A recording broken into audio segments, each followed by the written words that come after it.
Hello everyone, welcome to study extraordinary. हमने अपने channel पर एक क्वांटिटेटिव एप्टीट्यूड की सीरीज चालू करी थी जिसमें हम 6 to 8 के सभी इंपॉर्टेंट टॉपिक्स को डिस्कस कर रहे थे सो दैट कि आप लोगों का बेस अच्छे से स्ट्रांग हो जाए। तो उसी सीरीज में आज मैं आपके साथ एक नया चैप्टर शुरू करने वाली हूँ, एल्जेब्रिक एक्सप्रेशंस।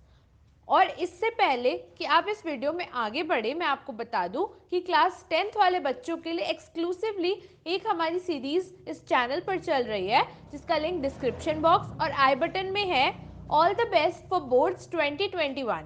इस सीरीज में मैथ्स के जितने भी चैप्टर्स हैं आपके, उन सभी का एक शॉर्ट रिवीजन वीडियो मिलेगा आपको। सारे जो भी सब्जेक्ट्स हैं इंक्लूडिंग संस्कृत, आपको वीडियोस मिलेंगे on paper distribution and tips which you can use to crack the exam. तो चलिए उस वीडियो को भी आप जरूर देखिएगा अगर आपका कोई ब्रदर सिस्टर या फ्रेंड क्लास 10th में है तो। फिलहाल हम स्टार्ट करते हैं एल्जेब्रिक एक्सप्रेशंस के साथ। तो सबसे पहले जब हम इस चैप्टर को स्टार्ट करेंगे तो थोड़ा सा हमें कंसेप्ट बिल्डिंग करनी है। अभी तक हमने जितने भी वीडियोस देखे थे उसमें हमने पढ़ा था कि हमारे पास डिफरेंट टाइप ऑफ नंबर्स होते हैं और हम उन पे 4 ऑपरेशंस परफॉर्म करते हैं। ऑपरेशन क्या होता था हमारा, या तो ऐड करते थे हम उन नंबर्स को, या सब्ट्रैक्ट करते थे उन नंबर्स को, या फिर हम मल्टीप्लाई करते थे उन नंबर्स को, या फिर हम उन पे डिवीजन करते थे, यानी हम उन्हें डिवाइड करते थे। तो ये जो 4 हैं ये हमारे मेन ऑपरेशंस हैं, ठीक है। और जो भी हमारे 0 से लेकर आपके 9 तक थे ये सभी हमारे सिंबल्स थे जिनकी कुछ वैल्यू थी। ये मैंने आपको अपने पहले वीडियो में बताया था जो नंबर सिस्टम का वीडियो है। अगर आपने वो नहीं देखा है तो उसका लिंक भी आई बटन और डिस्क्रिप्शन बॉक्स में है। उसमें मैंने आपको बताया था कि जो भी हमारे नंबर्स होते हैं इनकी एक फिक्स्ड वैल्यू होती है, एक प्लेस वैल्यू होती है, एक फेस वैल्यू होती है। तो फेस वैल्यू तो हर नंबर की जो भी वो नंबर है वो होगा और उसमें हम कभी भी कोई भी चेंज नहीं कर सकते। लेकिन अगर हम किसी भी एक पर्टिकुलर पोजीशन पे लाते हैं तो उसकी प्लेस वैल्यू से उसका जो मतलब है, मीनिंग है, मतलब वन, अगर हमारा वंस पोजीशन पे होगा, सपोज ये मेरा एक H2O सिस्टम है, यहाँ पे अगर मैंने 1 लिखा है तो इसकी वैल्यू है 1, पर अगर मैंने इसे यहाँ पे लिखा है तो यहाँ पे इसकी वैल्यू हो जाएगी 10। तो आपको ये डिफरेंस पता चलेगा कि जब हम इसकी प्लेस वैल्यू चेंज करते हैं तो इनका मीनिंग कुछ और हो जाता है। तो ये जो नंबर्स होते हैं ये बेसिकली सिर्फ एक सिंबल है जिसे हम यूज करते हैं अपनी प्रॉब्लम को रिप्रेजेंट करने में, प्रॉब्लम को समझाने के लिए। ओके, तो जब भी अब मैथ्स में आपको कोई भी प्रॉब्लम दी होती है तो आप क्या करते हो, सबसे पहले आप उसमें सोचते हो कि मुझे इस प्रॉब्लम में क्या करना है, ऐड करना है, सब्ट्रैक्ट करना है, मल्टीप्लाई करना है, डिवाइड करना है। जैसे सपोज मैं एक एग्जांपल लेती हूँ जिसमें आपको दे रखे हैं 3 टॉयज रमेश के पास है, 5 टॉयज राहुल के पास है। तो आपको उनका टोटल नंबर ऑफ टॉयज निकालने हैं कि उन दोनों के पास कलेक्टिवली कितने हैं। तो जब आपको टोटल निकालना होता है तो आप उसमें ऐड करते हो। तो जो भी हम ऐसा एक्सप्रेशन लिखते हैं, एक्सप्रेशन मतलब कंबाइन करके हम इस इंफॉर्मेशन को मैथ्स की फॉर्म में लिखते हैं, तो हम कैसे लिखते हैं, जो भी हमारा नंबर होगा राहुल के पास, जैसे यहाँ पे राहुल के पास 5 टॉयज थे और रमेश के पास 3 टॉयज थे, तो 5 और 3 और उन दोनों को हमें क्या करना है, ऐड करना है, तो हम उसमें प्लस का सिंबल लगा देते हैं। तो टोटल जो हमारा, हम कभी भी कोई भी ऐसा एक्सप्रेशन लिखते हैं मैथ्स में जिसमें सिर्फ नंबर हो और ये हमारे ऑपरेशंस हो, जैसे ये हो गया, तो ये जो होगा ये हमारा होता है नंबर या numerical expression, numerical expression. Okay, तो ये जो एक्सप्रेशन होता है इसमें आपके पास नंबर होंगे और एक ऑपरेशन होगा। अब हम चैप्टर डिस्कस कर रहे हैं एल्जेब्रिक एक्सप्रेशंस। तो एल्जेब्रिक एक्सप्रेशन क्या होता है और ये नंबर न्यूमेरिक एक्सप्रेशन से या नंबर एक्सप्रेशन से डिफरेंट कैसे होता है। एल्जेब्रिक एक्सप्रेशन को समझने के लिए सबसे पहले आपने सुना होगा मैथ्स में फॉर्मूला। फॉर्मूला क्या होता है, फॉर्मूले में कोई भी ऐसा जनरलाइज्ड एक्सप्रेशन, यानी कि कोई भी ऐसा हम स्टेटमेंट अगर मैथ्स में लिखते हैं नंबर्स और एक अननोन क्वांटिटी की फॉर्म में, कि उस अननोन क्वांटिटी यानी जो जिसकी हमें वैल्यू नहीं पता, उसकी जगह अगर हम कुछ भी वैल्यू रख दें हमारा आंसर हमेशा सही आएगा, उसे हम बोलते हैं फॉर्मूला। अब जैसे हमारे पास एक स्क्वायर है सपोज, ठीक है, आपसे मैंने पूछा कि एक स्क्वायर है जिसकी साइड है 4 सेंटीमीटर। ओके, सारी साइड्स 4 सेंटीमीटर होंगी क्योंकि स्क्वायर की तो सभी साइड्स इक्वल होती हैं। तो 4 4 4 और 4, अब मैं आपसे ये पूछ रही हूँ कि इन सबका आपको मुझे ये बताना है कि स्क्वायर का पेरीमीटर क्या है। तो पेरीमीटर में आप क्या करोगे, सारी साइड्स को ऐड कर दोगे। तो 4 + 4 + 4 + 4, 4 को आपने 4 टाइम्स ऐड कर दिया तो आपका आंसर आ गया 16 सेंटीमीटर। ओके, अब अगर मैं आपसे पूछूं कि मेरे पास एक और स्क्वायर है जिसके अंदर साइड है 2 सेंटीमीटर्स, तो आप उसमें भी ये करोगे 2 + 2 + 2 + 2 + 2, तो ये आपका हो जाएगा 8 सेंटीमीटर। तो अब यहाँ पर जब आपने दोनों को ध्यान से देखो, हम दोनों में काम तो एक ही कर रहे हैं ना, दोनों में हम 4 टाइम्स जो भी हमारी साइड है उसको ऐड कर रहे हैं। तो यानी कि अगर हमारे पास कभी भी स्क्वायर आएगा तो हमें हमेशा यही करना होगा, चाहे उस स्क्वायर की साइड 10 सेंटीमीटर्स की हो, 3 सेंटीमीटर्स की हो, 8 सेंटीमीटर्स की हो, हमें उसे 4 टाइम्स ऐड करना होगा।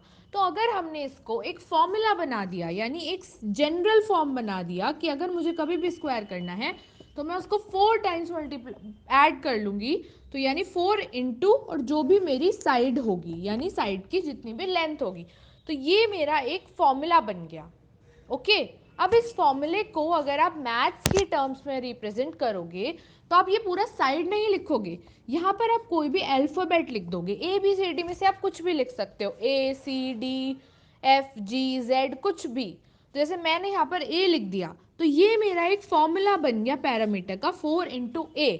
और ये जो 4 × A है, यानी जहाँ पे भी अल्फ़ाबेट आ जाए हमारा, अभी न्यूमेरिकल एक्सप्रेशन में हमारे पास नंबर था और हमारे पास ऑपरेशन था, लेकिन अब एल्जेब्रिक एक्सप्रेशन में हमारे पास नंबर, लेटर और ऑपरेशन तीनों चीजें जहां पे आ जाएंगी वो हमारा एल्जेब्रिक एक्सप्रेशन हो जाएगा। ओके, तो एल्जेब्रिक एक्सप्रेशंस को जब आप धीरे धीरे सॉल्व करोगे क्वेश्चंस तो आपको और समझ में आएगा, क्योंकि अभी नया टॉपिक है तो थोड़ा मुश्किल लग सकता है।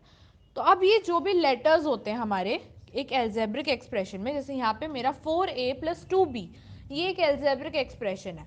तो इसमें जो मेरे लेटर्स हैं ये A एंड B, इनको मैं बोलती हूँ लिटरल्स। क्या बोलते हैं हम इन्हें? लिटरल्स। ओके, जो भी अल्फाबेट हमारा एल्जेब्रिक एक्सप्रेशन में होगा उसे हम बोलेंगे literal.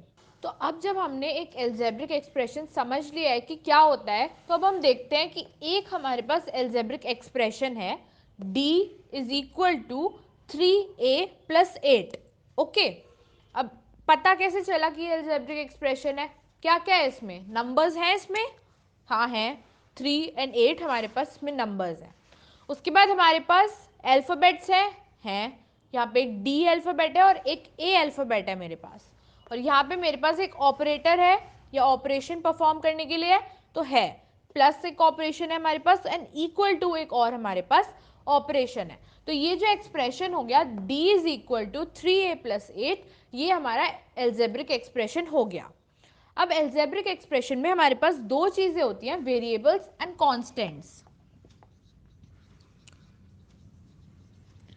Variables and constants. Okay, अब ये क्या होता है?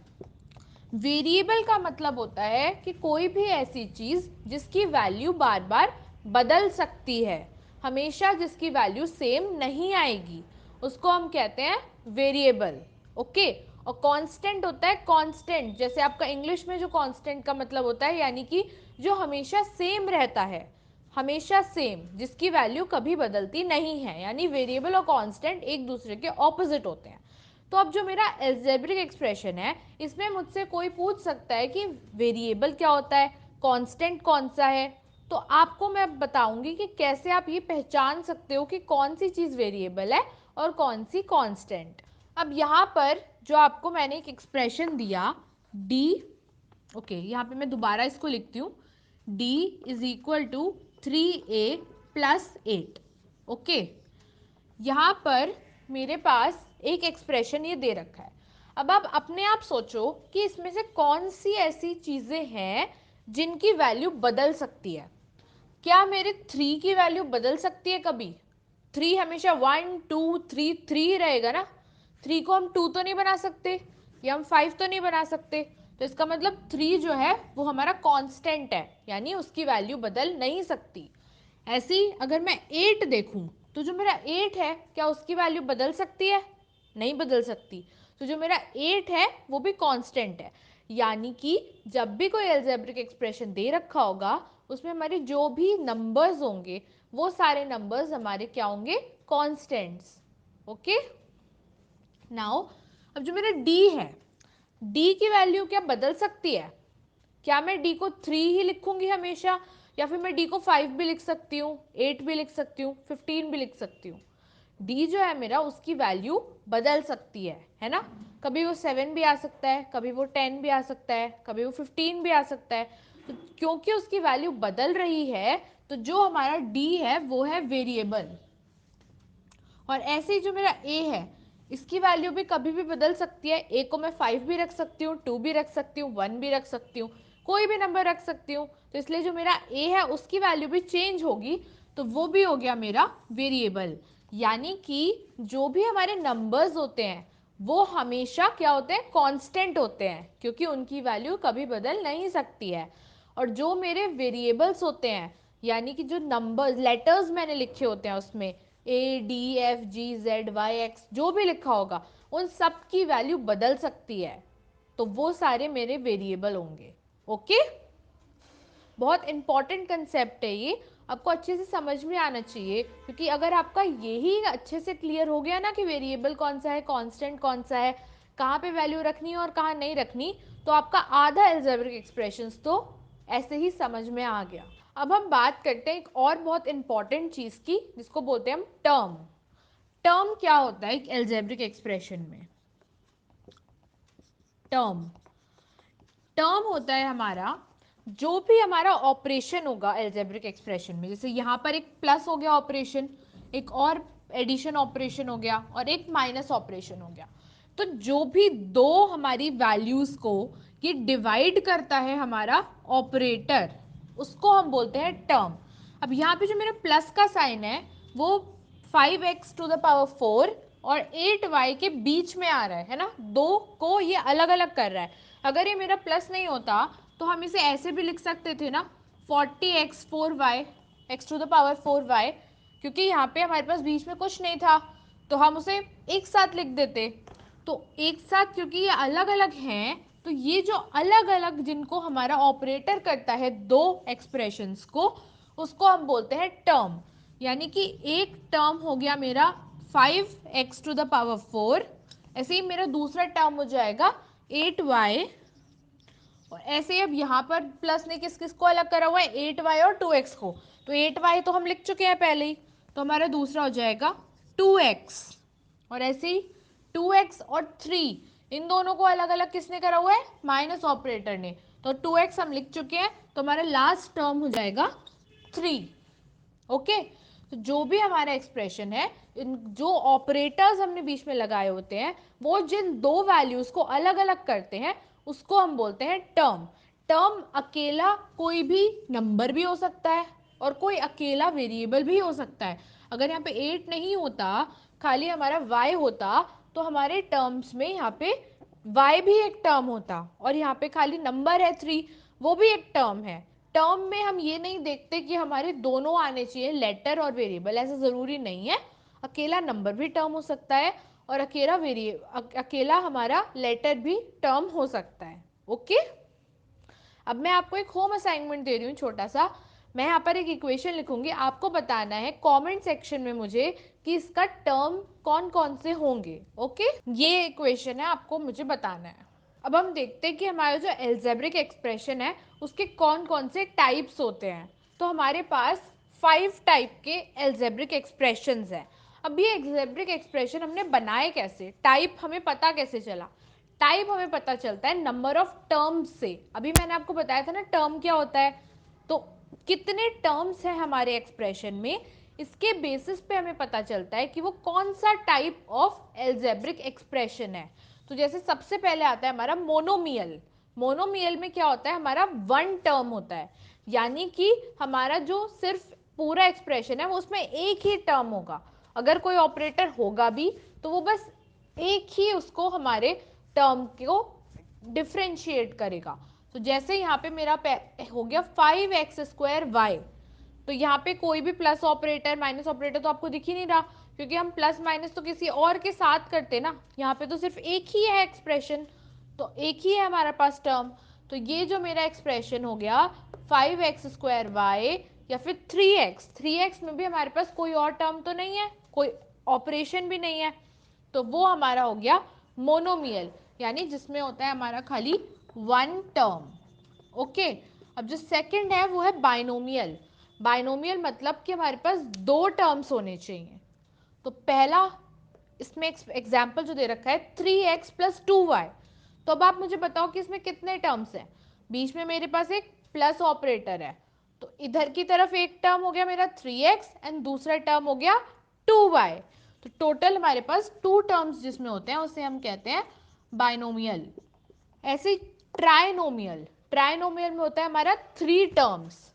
तो इस एक्सप्रेशन में आपके पास एक ऑपरेटर हो गया प्लस, उसने अलग अलग किया है 8x² और 3z को, और जो हमारा दूसरा प्लस ऑपरेटर है उसने अलग करा है 3z और 2 को। तो टोटल मेरे पास कितने टर्म्स हो गए, 1 2 एंड 3।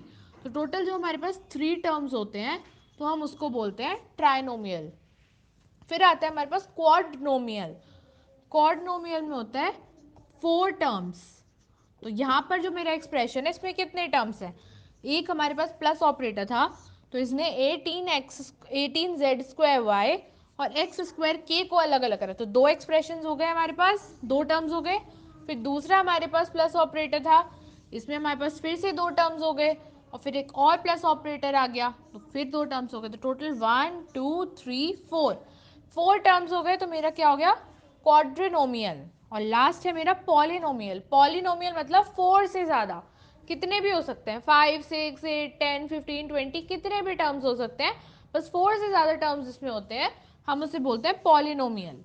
तो यहाँ पर मेरा 9x⁵, 3x⁴, फिर एक ऑपरेटर आ गया, फिर आपके पास क्या आ गया नेक्स्ट टर्म 2x³, फिर एक और आपके पास टर्म आ गया x², देन x, देन 8।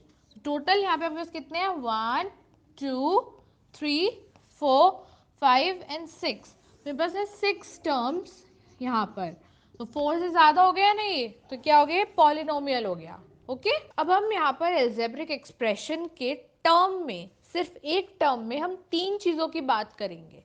एक तो है मेरा फैक्टर, एक है कोएफिशिएंट और एक है कांस्टेंट टर्म।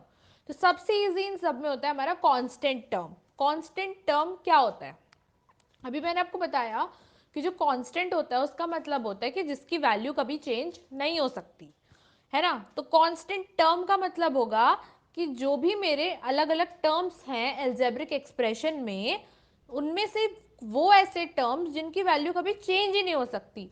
तो वैल्यू किसकी चेंज नहीं होती, नंबर्स की चेंज नहीं होती ना। तो जो भी मेरा एल्जेब्रिक एक्सप्रेशन होगा जिसमें किसी टर्म में खाली नंबर होगा, यानी कि उसके साथ कोई भी अल्फ़ाबेट नहीं होगा, कोई भी A B C D E F कुछ भी नहीं होगा, खाली नंबर होगा, और वो अपने आप में एक टर्म होगा, तो हम उसको बोलेंगे कांस्टेंट टर्म। जैसे यहाँ पर जो एग्जाम्पल हमने लिया है 5x² + 8x - 4, तो यहाँ पे जो मेरा 4 है वो है कांस्टेंट टर्म, क्योंकि 4 की वैल्यू कभी भी चेंज नहीं हो सकती, और 4 अपने आप में एक टर्म भी है पूरा। बाकी के कौन से हमारे पास टर्म्स हो गए, एक हो गया 8x और एक टर्म हो गया मेरा 5x²y। ओके। तो कांस्टेंट टर्म होता है जिसकी वैल्यू चेंज नहीं होगी। अब हम बात करते हैं फैक्टर की। तो फैक्टर क्या होता है, अब जो मेरे टर्म है, जैसे मैं एक पर्टिकुलर टर्म ले लेती हूँ, सपोज मैंने ये वाला एक टर्म यहाँ पे ले लिया, एक्सपैंड कर दिया मैंने से 5x²y। ठीक है। तो अब इस टर्म में हमारे पास जो भी इसके अंदर अलग अलग कंपोनेंट है, मतलब हमारे पास इसमें नंबर कौन सा है, अल्फ़ाबेट कौन कौन से हैं, तो वो जब उन्हें अलग अलग हम कर देंगे तो वो जो एक मेरा बनेगा, यानी 5x² को जब मैंने अलग अलग करा तो एक मेरा 5 हो गया, एक x² हो गया और एक y हो गया। तो जो ये मेरा 5 है ये हो जाएगा हमारा न्यूमेरिकल फैक्टर, क्योंकि 5 जो है वो क्या है, नंबर है। तो जहाँ पे भी नंबर आएगा वो हो जाएगा मेरा न्यूमेरिकल फैक्टर। और जो x² और ये मेरा y है, ये दोनों अलग अलग हैं, ये दोनों फैक्टर हैं, यानी कि जब भी मैं किसी टर्म को तोड़ूंगी उसके अलग अलग पार्ट्स में, तो वो मुझे क्या देगा, फैक्टर देगा। और उसमें हमारे पास दो ही टाइप के फैक्टर हो सकते हैं, एक तो न्यूमेरिकल फैक्टर और दूसरा कौन सा होगा मेरा, लिटरल फैक्टर। क्योंकि मैंने आपको शुरू में बताया था कि ये जो लेटर्स हम लिख रहे हैं, ये लेटर्स क्या होते हैं, हमारे लिटरल्स होते हैं। तो ये जो मेरे जितने भी अल्फाबेट वाले पार्ट्स बनेंगे मेरे टर्म के, एक टर्म के, उसको मैं बोलूंगी लिटरल फैक्टर्स। बच्चों आपको ध्यान रखना है कि सबसे पहले मुझे दिया होगा पूरा एल्जेब्रिक इक्वेशन या एल्जेब्रिक एक्सप्रेशन, जैसे ये दे रखा है। इसके बाद मैं इसमें क्या निकालूंगी, टर्म। टर्म निकालने के लिए हम ऑपरेटर ने जिन भी दो वैल्यूज को अलग अलग करा है उसे हम बोलते हैं टर्म। फिर टर्म को हम खोलते हैं अलग अलग, यानी डिवाइड करते हैं। तो मेरे पास क्या आता है, हमारे फैक्टर्स, जैसे 5 आ गया एक फैक्टर, एक्स स्क्वायर आ गया एक फैक्टर, वाई आ गया एक फैक्टर। फिर फैक्टर कौन कौन से हो सकते हैं, या तो न्यूमेरिकल फैक्टर होता है या फिर हमारा होता है लिटरल फैक्टर। ओके, नाउ अब हम बात करेंगे कि हमारा कोफिशिएंट क्या होता है। अब कोफिशिएंट जो होता है वो किसी के रेस्पेक्ट में निकलता है। मतलब अगर आपसे मैं खाली पूछूं कि कोफिशिएंट क्या होता है, तो आप नहीं बता सकते कि खाली क्या होता है। लेकिन अगर मैं आपसे पूछूं कि what is the coefficient of 8 in the term 8x, coefficient भी हमारा जो टर्म होता है उसको तोड़ के ही बनता है। लेकिन हमें हमेशा ध्यान रखना है, हमें जिसका कोफिशिएंट पूछेंगे उसके अलावा जितने भी बचेंगे उसमें हमारे डिफरेंट फैक्टर्स, जो हमारे डिफरेंट पार्ट्स बचेंगे उस टर्म के अंदर, उसको हम बोलेंगे कोफिशिएंट। जैसे यहाँ पे मैंने आपसे पूछा कोफिशिएंट ऑफ x, तो कोफिशिएंट ऑफ x में आपके पास, पहले आपने इसको डिवाइड करा दो फैक्टर में, 8 और x, दो फैक्टर आ गए आपके पास। अब मैंने आपसे पूछा x का कोफिशिएंट क्या होगा, तो क्या आपके पास बचा हुआ फैक्टर है 8, तो x का कोफिशिएंट क्या होगा 8। और अगर मैं आपसे 8 का कोफिशिएंट पूछती तो आप मुझे बताते x, क्योंकि 8 के अलावा यहाँ पे सिर्फ x है। ऐसे ही अगर हम इसमें देखते हैं 5x² में, आप मुझसे पूछोगे क्या होगा कोफिशिएंट ऑफ y, तो सबसे पहले मैं इसे फैक्टर में डिवाइड करूंगी। तो पहला फैक्टर क्या हो जाएगा 5, दूसरा फैक्टर हो जाएगा x² और तीसरा फैक्टर हो जाएगा y। अब आपने मुझसे पूछा कि y का फैक्टर, y का कोफिशिएंट क्या होगा मैम, तो y के अलावा क्या बचा है मेरे पास 5 और x², तो एक साथ हम लिख देंगे इसे 5x²। यानी कि जिसका भी हमें कोफिशिएंट पूछना है उस टर्म के अंदर हम पहले डिवाइड करते हैं उन्हें फैक्टर्स में, और जितने भी बचे हुए हमारे पास दो टर्म्स होते हैं उनको हम एक साथ ज्वाइन करके लिख देते हैं, तो वो हमारा कोफिशिएंट बन जाता है। ओके, तो अब हम अगले वीडियो में आपसे मिलते हैं। उस वीडियो में मैं आपको समझाऊंगी कि आप एल्जेब्रिक एक्सप्रेशन को कैसे सॉल्व करते हैं, उसमें एडिशन, सब्ट्रैक्शन, मल्टीप्लिकेशन, ये सब कैसे होता है। ओके, तब तक आप इस वीडियो को अच्छे से देखिए, समझिए। अगर आपको कोई भी डाउट्स हो तो कमेंट सेक्शन में ज़रूर बताइए, और स्टडी एक्स्ट्राऑर्डिनरी को सब्सक्राइब कीजिए। बाय।